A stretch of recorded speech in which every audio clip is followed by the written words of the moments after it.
The Women's Exchange has a variety of treasures for visitors to pursue through their entire store. They're also an enthusiastic supporter of the arts. Executive Director Karen Koblenz shares more about the Women's Exchange with us today. Good morning. Good morning. Thank you for having me. Thank you for being here. So how long, I mean, I've been here for, coming over 20 years now. How long have you been in business? The Women's Exchange was established in 1962, so more than 50-some years ago. Wow. So Yeah.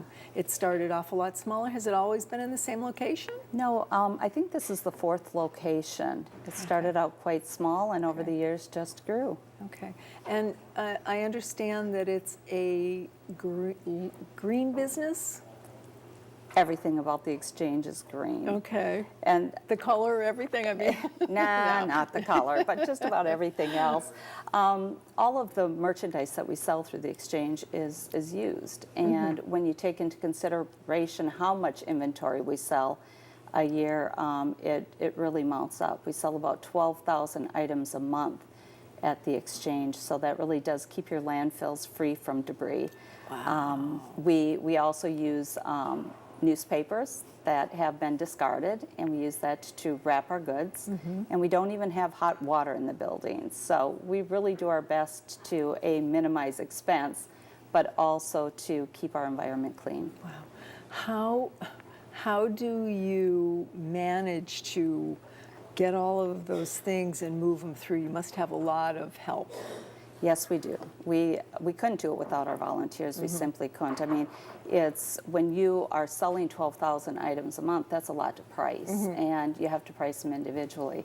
So we couldn't do it without the 260 volunteers that we have, That's amazing. And our staff of employees. Okay.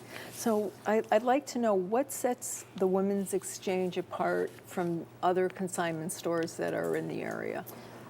I think it's pure volume. I really do. I mean, we just sell so much. As I said, we sell 12,000 items a month, and a lot of people say, yeah, until they start kind of hearing the breakdown and what that means. And I brought a couple of numbers because Sure. I think they might find it fascinating. In 1 month, we'll sell roughly 303 pairs of shoes. We'll sell about 1,300 items of jewelry, 323 purses, 4,657 household items, 714 items of furniture. Oh my gosh. So, yes. And so how many square feet is the building? It's just under 12,000 square feet. So you've got a lot in there. I've been in there, and it always looks awesome. So your Thank you. volunteers do a wonderful job doing displays and setting things up so that they look beautiful. Thank you. Now, It's art form. What happens to the items when they're not sold? Is there a process that they go through before you decide what's going to happen with them? I mean, is there like after a 30-day they get discounted a little bit more and then you move them on, or what happens there? The merchandise can be in the store for 60 days, and there are a series of markdowns over that time period. Okay. At the end of the 60 days, they can retrieve their item. If they do not, by the deadline, then it gets donated to support our mission. And unfortunately, it is a fairly firm guideline for us because we deal with so many consigners. We will mail out checks to roughly 800 consigners a month. Oh my goodness. So we're dealing with a lot of people.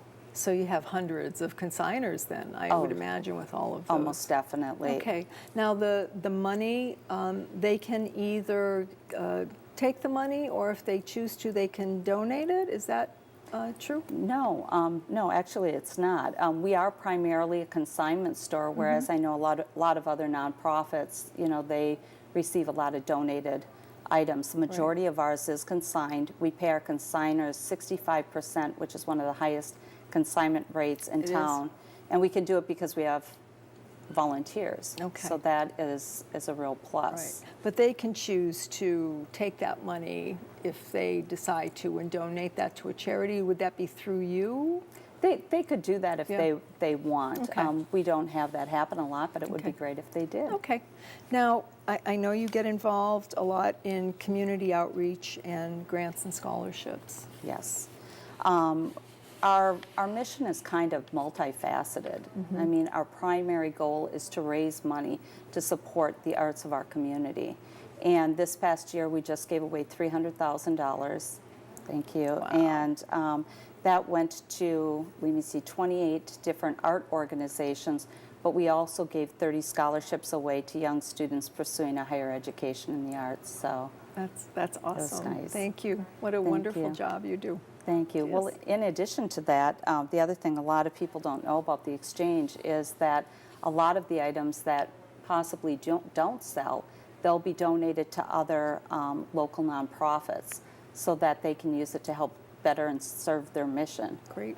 And so it's Now, good. I know that people will want to find out how to get involved with the store and how to do all the volunteering, because I know there's a lot of different aspects, like you said, pricing, ticketing, and getting it out on the floor. Where can our viewers go to find out all of those facts?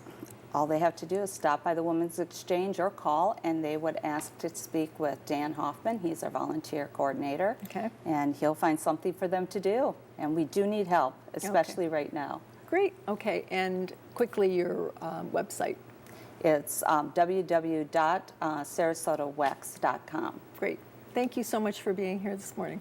Thank you so much for having Nice me. seeing you. Thank you. Thank you. We'll be right back with Suncoast FYI after the break.